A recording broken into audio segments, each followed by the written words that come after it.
Hello and welcome. My name is Graeme Kennedy. I'm 21. I'm from Toronto. I study at McMaster University, where I'm in my third year of political science. I'm actually not in Canada right now. I'm doing a year abroad, or a student exchange program, in one of the more controversial places that I could find, and that's the country of Israel, where I've been for a few months and will be for a few more. When I came across the application form for this camp via Craig's Internet Independence Facebook page, I knew immediately that I wanted to apply, because this is the sort of thing that I'm convinced can have a profound impact on my life, and is an experience that I can not only get a lot out of, but also contribute something to. And over these next few minutes, I'm going to do what I can to persuade you gentlemen that I am the kind of person you're looking for.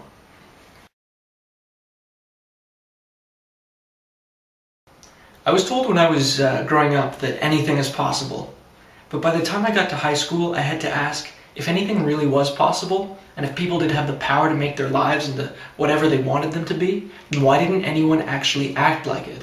And why did I see everyone, from my parents to my peers to my teachers, act as though they had no choice but to sell themselves short and to be herded through life by these fictitious social norms that said you had to go to school, get a job, and then fall in line, sit down and shut up, and then retire when you're 62, when you're finally allowed to have fun.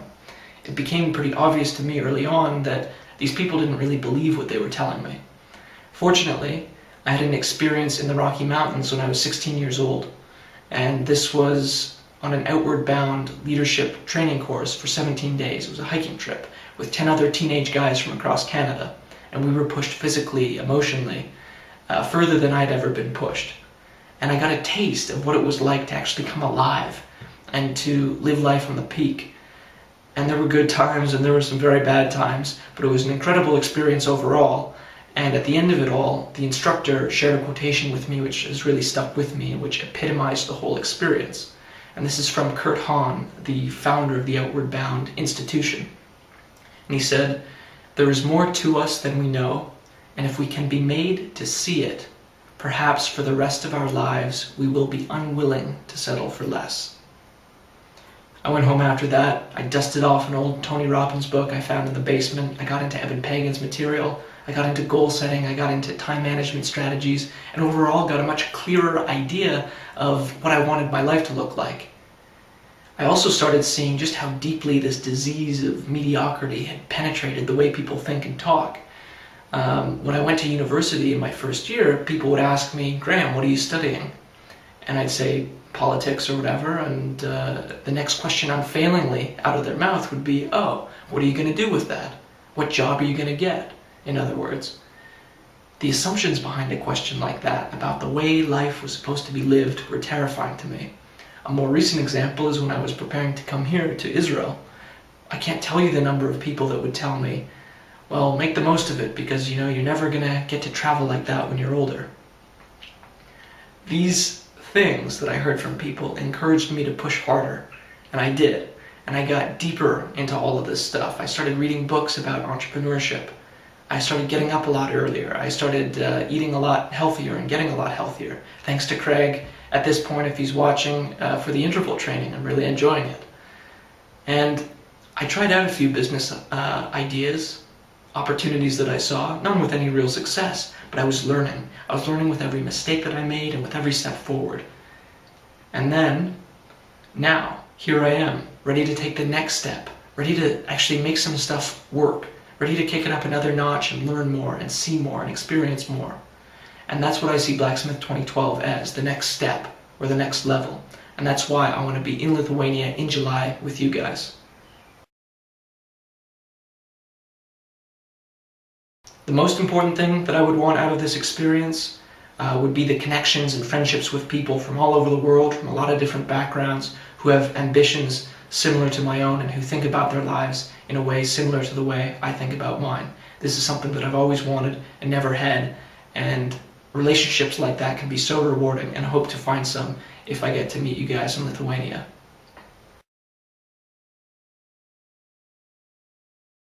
In 5 to 10 years from now, I want to be spending my time on 3 specific areas of my life. I'm going to lay out what those areas are and then give you some specific examples. Number 1, adventure and discovery is something that I've always wanted and needed a lot of. I want a lifestyle that allows me to travel, laptop in hand, to all sorts of new and interesting places. I like the idea of having a few apartments in a few different cities around the world, but I don't see myself as needing or wanting anything too permanent. I also want to explore other people and myself and learn new things about the world, as well as develop abilities and learn new skills. Number two, how am I going to do this? The entrepreneurial approach has become my plan A. The idea of marketing and creating products and doing speaking events and that sort of thing is very appealing to me. I don't really know how all that works, but I'm willing to learn. Number three is intimacy, connecting with people, forging meaningful friendships with them. This is something that I value and that I want to be doing, and not with just anyone. I want to meet people who can challenge me with their ambition or their intellect or their knowledge about the world or a particular subject. People who are operating at or aspiring to operate at their full potential. And these are the three areas and three things that I want to be doing with my time in 5 to 10 years.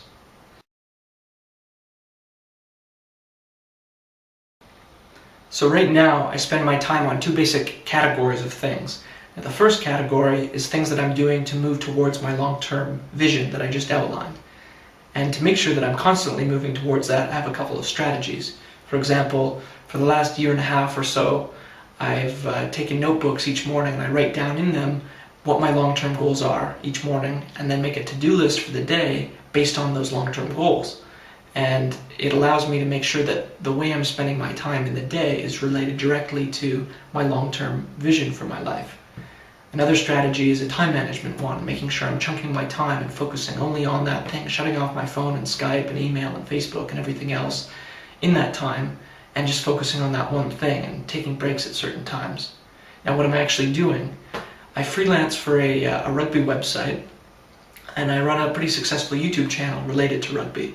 And I'm trying to write an ebook right now and get a cover and a marketing scheme set up for it for Canadian rugby coaches. I've done a lot of rugby coaching and refereeing. I like to travel, or try to make time to travel. Last trip was on a school trip, or a school break here. I went with a Japanese friend of mine to East Africa. We did Uganda, Rwanda, and Tanzania, and then back to Israel, back to here. And that's a great way to meet people and see more of the world. The third major thing that I spend my time doing right now is participating on a debating team in Israel. Actually, it's in English, and we're going to an international competition in the Netherlands in the next few months. And again, this is another thing that allows me to develop new skills, but also meet new people. And all of these things that I spend my time on in the first category are in some way related to the long-term vision that I have. The second category of things is not so much fun. These are the obligatory things that kind of get in the way or cramp my style and are essentially a waste of my time. Work, for example, and class is tricky because I do want to get my degree and see what opportunities that opens up for me. But in most cases, class is really something that gets in the way. And those are the two main things that I spend my time on right now.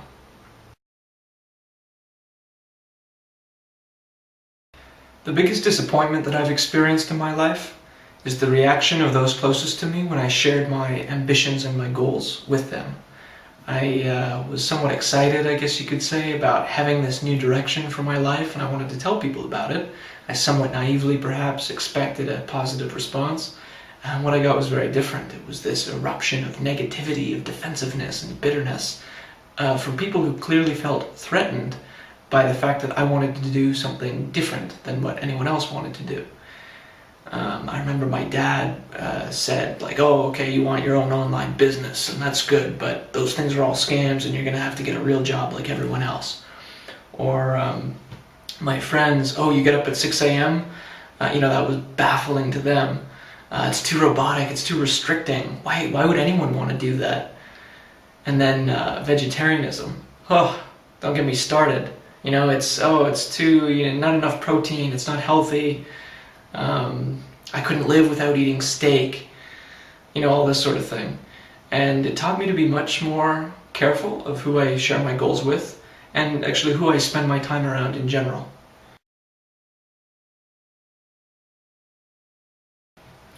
The most influential book that I've ever read has to be the first book I picked up when I came back from the Rocky Mountains in 2007. And that would be Awaken the Giant Within, one of Tony Robbins' older books. And it's not the best book I've ever read, even it's not the best personal development book I've ever read. And I didn't take it as gospel, but it opened me up to a few different things. First and foremost, it showed me that there were other people who had thought about this question of human potential and how to actually live life the way you want to live it on your own terms, which was new to me. I didn't know that other people actually thought that way or wondered about these things.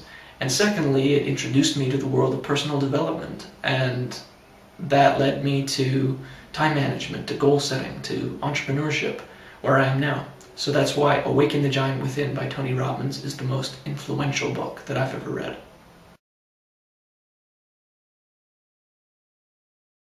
Something unrelated to money or business that I'd like to accomplish in my life is definitely mastering another language. And preferably more than one, and preferably one that as a native English speaker is a little far out, is a little different. Something like Arabic, something like Mandarin or Hindi. I've been studying Arabic for the past 2 years, and it's just a really rewarding process. Arabic is a language like Mandarin or like Hindi, which is extremely relevant politically speaking, and has business applicability, but it's also one that allows you to explore a sort of different way of thinking and a different cultural history, and it's been a really rewarding experience, which actually has opened me up to learn other languages that use the Arabic alphabet. Farsi, for example, Kurdish is another one that I'm really interested in, and that's something that I'd like to accomplish in my lifetime.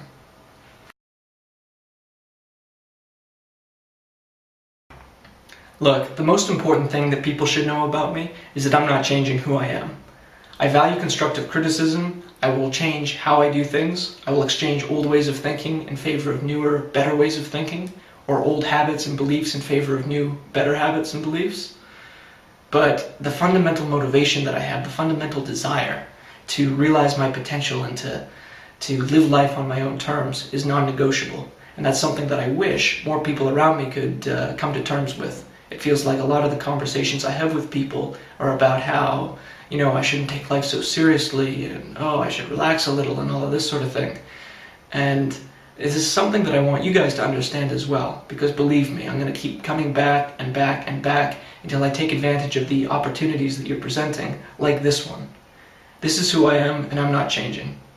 And thanks very much for watching, and I hope to see you guys in Lithuania in July. All the best.